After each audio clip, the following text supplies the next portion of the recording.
একটা স্টুডেন্ট তখনই ভালোভাবে কাজ করতে পারে যখন তার টিচারের গাইডেন্স ভালো হয়। যদি টিচার ভালোভাবে গাইড করতে না পারে তবে কিন্তু কখনোই কোনো স্টুডেন্ট ভালোভাবে কাজ শিখতে পারবে না। তাই ক্লাসে জয়েন হওয়ার আগে বুঝে নাও, জেনে নাও যে সেই টিচার তোমাদের ক্লাস করাতে পারবে কি না, তোমাদের শেখাতে পারবে কি না, তারপরেই কিন্তু অ্যাডমিশন নাও। অযথা গাদা গাদা টাকা খরচা করে ভাইরাল মেকআপ আর্টিস্টদের ক্লাসের পেছনে ছুটে কোনো লাভ হবে না যদি কাজটাই প্রপার শিখতে না পারো। তাই ভালো করে জেনে বুঝে তবেই ক্লাসে জয়েন করো। 20-25 হাজার 30 হাজার টাকা খরচা করে যদি নিট ফল 0 নিয়ে বাড়ি ফেরো, তাহলে ওরকম জায়গা ক্লাস করে কিন্তু সত্যিই কোনো লাভ নেই। তবে এসব কথা বাদ দিয়ে আবার আমরা আমাদের শ্যুটে ফেরত আসি।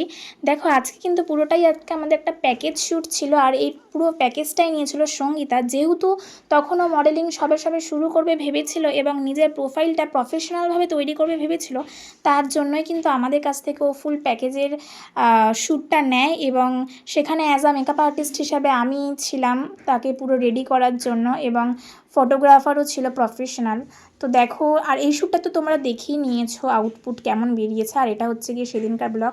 একটা শ্যুটে কিন্তু আমাদের হাসি মজা খাওয়া দাওয়া সব কিছু নিয়েই একটা ফুল ডে কমপ্লিট হয়। শুধু কাজ করলেই তো আর হয় না, এর মধ্যে এসবও দরকার। তবে আমাদের কিন্তু নেক্সট ব্যাচ স্টার্ট হচ্ছে 7 সেপ্টেম্বর থেকে। তোমরা যারা চাইছো অ্যাডমিশন নেবে, ঝটপট অ্যাডমিশন নিয়ে নাও। আমার কিন্তু খুব লিমিটেড সিট রয়েছে, কারণ আমি খুব অল্প সংখ্যক স্টুডেন্ট নিয়ে ক্লাস করাই।